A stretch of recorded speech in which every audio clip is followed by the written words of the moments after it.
आंकड़े कुछ इस तरीके से है कि आरआरबी एनटीपीसी का फॉर्म आता है। कब आता है मैं आपको डेट मेंशन करता हूं। यह फॉर्म आया था 1 मार्च को, 31 मार्च इसकी लास्ट डेट थी भरने की, 35,000 के आसपास वैकेंसी थी। इसके बाद एक दूसरा फॉर्म आता है 12 मार्च को और 12 अप्रैल थी उसकी लास्ट डेट भरने की, वो थी आरआरबी ग्रुप डी, जिसे ग्रेड डी भी कहा जाता है। इसमें 1 लाख से ऊपर वैकेंसी थी। हम सभी के सपनों में एक जान आती है कि चलो ठीक है, बढ़िया है, रेलवे में नौकरी करेंगे, अच्छी नौकरी मिलेगी, लेकिन उसके बाद फिर शुरू होता है खेल। खेल किस तरीके से शुरू होता है? खेल कुछ इस तरीके से शुरू होता है कि 1 करोड़ से ज्यादा लोग, मैं एग्जैक्ट डेटा दे रहा हूं आपको, मैं अभी एग्जैक्ट डेटा देता हूं आपको, 1 करोड़ से ज्यादा लोग आरआरबी एनटीपीसी का फॉर्म भरते हैं और 1 करोड़ से ज्यादा लोग ग्रुप डी का भी फॉर्म भर देते हैं। अगर आप देखें तो 1,26,30,885 लोगों ने एनटीपीसी का फॉर्म भरा हुआ है और 1,15,67,248 लोगों ने आपका ग्रुप डी का फॉर्म भरा हुआ है।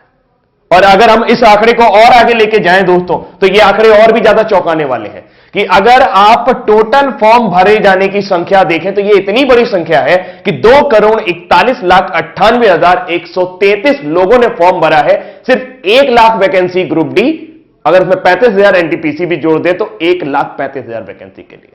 आप समझ सकते हैं कि आज की डेट में बिल्कुल एकदम सिंपल सा आइडिया यह है कि भारत में 10 करोड़ लोग बेरोजगार हैं, जो किसी ना किसी तरह की बेरोजगारी से ग्रस्त है, जिनकी डेली की इनकम 200 रुपए भी नहीं है। जी हां, जो महीने में 6,000 रुपए भी नहीं कमा सकते हैं। आज की डेट में 80 रुपए पेट्रोल हो गया। और सबसे बड़ी बात है कि मार्च का फॉर्म आया, फिर कहते हैं कि टेंटेटिव डेट आपके एग्जाम की हो जाएगी सितंबर, जून से सितंबर के बीच में आपका एग्जाम करा देंगे। बहुत बढ़िया बात है। अब सबसे बड़ी बात यह है कि इन्होंने इस फॉर्म के लिए जनरल कैटेगरी से 500 रुपए लिए थे। कितने लिए थे? 500 रुपए। ग्रुप डी के लिए भी 500 और एनटीपीसी के लिए भी 500।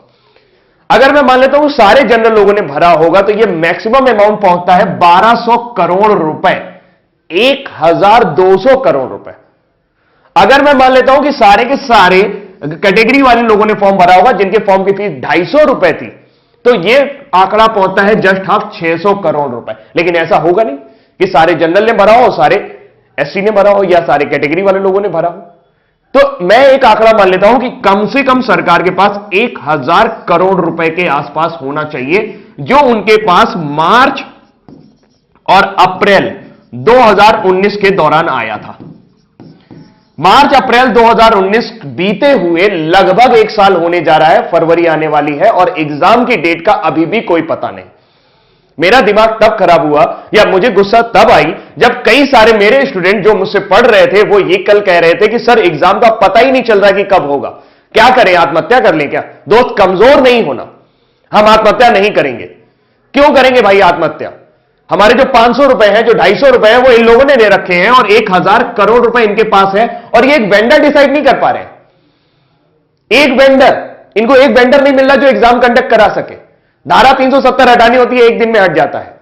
एनआरसी सीए लाना होता है, 1 दिन में आ जाता है। 2 करोड़ लोगों की जिंदगी का सवाल है यार। 2 करोड़ लोग इस आस में जुड़े हुए हैं। मैं जानता हूं कि 2 करोड़ लोगों को वैकेंसी नहीं मिलेगी, लेकिन उनको कम से कम एक जीवन का पड़ाव तो खत्म होगा। जो दिन भर वो टेंशन में रहते हैं कि तैयारी करनी है, तैयारी करनी है, तैयारी करनी है। दुनिया भर के कोचिंग वाले, दुनिया भर के चैनल वाले सब उनको बेवकूफ बनाने की कोशिश कर रहे हैं और लगातार उनसे पैसे ऐंठ रहे हैं। एक बैच शुरू होता है, फिर दूसरा बैच शुरू होता है, फिर तीसरा बैच शुरू होता है। बैच खत्म होने का नाम नहीं ले रहा है और नौकरी आने के नाम नहीं ले रही। क्या आपकी कोई जिम्मेदारी नहीं बनती है? नेताजी, मैं आपसे ही कह रहा हूं, यह वीडियो इतना शेयर करना कि नेताजी तक पहुंच जाए। क्या आपकी कोई जिम्मेदारी नहीं बनती है कि 2,41,00,000 लोगों के ऊपर आप ध्यान दें? यह संख्या आपके लिए मायने नहीं रखती है और आपके लिए नहीं मायने रखती तो ये 1,000 करोड़ रुपए का आप कर क्या रहे हैं? ये किसी घोटाले से कम है क्या? किसी भी बैंक में डाल दोगे, घटिया से घटिया बैंक में भी अगर 1,000 करोड़ रुपए डाल दोगे तो वो बैंक जिंदा हो जाएगा। पूरे देश की आबादी सिर्फ 137 अरब है। मैं सिर्फ इसलिए बोल रहा हूं क्योंकि 1,000 करोड़ रुपए अगर आप उनको भी बांटना शुरू करेंगे तो कई लोगों के जीवन सुधर जाएंगे। और आपको क्या लगता है जिन्होंने ये 500 रुपए दिए वो बहुत अमीर घर से आते हैं? उनके घर में BMW खड़ी है, उनका बड़ा सा मकान है?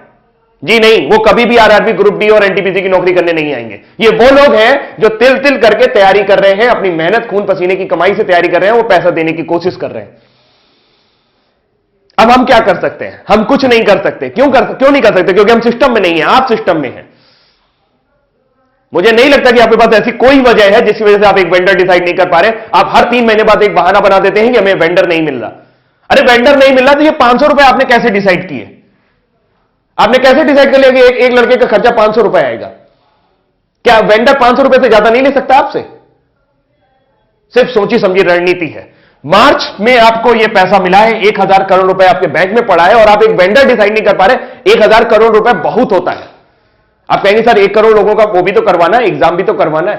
तो ये 500 रुपए भी तो आप ही ने डिसाइड किए थे। जहां 100 रुपए फॉर्म के लगते थे वहां 500 रुपए लिए आपने। बोले कि सब वापस करेंगे, कब वापस करेंगे इसका पता नहीं है। आप सिर्फ और सिर्फ बिजनेस कर रहे हैं और इस 1000 करोड़ रुपए को घुमा रहे हैं। ये जनता का पैसा है और जनता जवाब मांगेगी आपसे दोस्त। नेताजी आप भी ध्यान से सुन लीजिए, जो लोग भी ये वीडियो देख रहे हैं भाई, अगर उनको मेरी बात सही लग रही हो या लग रही हो, मेरी बात सही लग रही हो या लग रही हो, लेकिन बात है सच्ची। मुझे गुस्सा इसलिए आता है क्योंकि मैं एक टीचर हूं और बहुत सारे बच्चे ऐसे हैं जो मुझसे पढ़ते हैं और उनके अरमानों को जब मैं घुटता हुआ देखता हूं, जब उनके चेहरों को मैं उदास देखता हूं सिर्फ इस वजह से कि सर समय बीतता जा रहा है और हमारी एनर्जी, जी हां, आपके पास जो 65% युवा है उसमें से 2,41,00,000 लोग अभी भी इस एग्जाम की तैयारी कर रहे हैं। ये सिर्फ एक एग्जाम की बात है। एसएससी के साथ भी आपने यही किया था। लोगों के एक साल आपने बर्बाद कर दिया और इस तरीके के कई साल आप बर्बाद कर रहे हैं। उत्तर प्रदेश में एक वैकेंसी और लटकी पड़ी है 69,500, उसमें भी कोर्ट केस चल रहा है। अरे जब नौकरी देनी नहीं होती तो निकालते क्यों है यार? क्यों मजाक करते हो हमारे साथ? जब देनी नहीं होती तो निकालते क्यों मजाक करते हो हमारे साथ? हमारा जीवन इस तरीके से एक सपना बुनना शुरू कर देता है कि नौकरी लगेगी, नौकरी लगेगी। जिस उम्र में उनकी एनर्जी बढ़नी चाहिए, आपको क्या लगता है कि इतना हतोत्साहित युवक आप लोग हैं तो आप उससे अच्छा काम करा पाओगे? जो 1 साल 2 साल तैयारी करके आया होगा, जिसके लिए नौकरी मिलना ना मिलना सब बराबर हो चुका होगा। अरे कोई प्लानिंग ही नहीं है यार। बड़े बड़े आईएएस बैठे हो आप लोग, इतना सारा आईएएस भरा पड़ा है, सब जिसको देखो वो बहुत ऊंची ऊंची पोस्ट पे, वो लोग बढ़िया गाड़ी से चल रहे हैं, बढ़िया बंगले से घूम रहे हैं, सारा सब कुछ उनका जीवन सुलभ है। उनको इनकी फिक्र नहीं हो रही, किसी को इनकी फिक्र नहीं हो रही। 2 करोड़ लोग, ओ माय गॉड, इतनी बड़ी जनसंख्या है 2 करोड़, कुछ कहने को नहीं। अगर अपने दम पर आ जाएगी ना तो आप परेशान हो जाओगे, आपका सिस्टम मिल जाएगा पूरा। बहुत बुरा है, बहुत बुरा है, भावुक हूं मैं, बहुत ज्यादा बुरा है। अभी के लिए इतना ही रखता हूं, लेकिन उम्मीद करता हूं कि मैसेज आपको मिल गया होगा। इस वीडियो को इतना ज्यादा शेयर करिएगा कि सबके पास तक पहुंच जाए, खासकर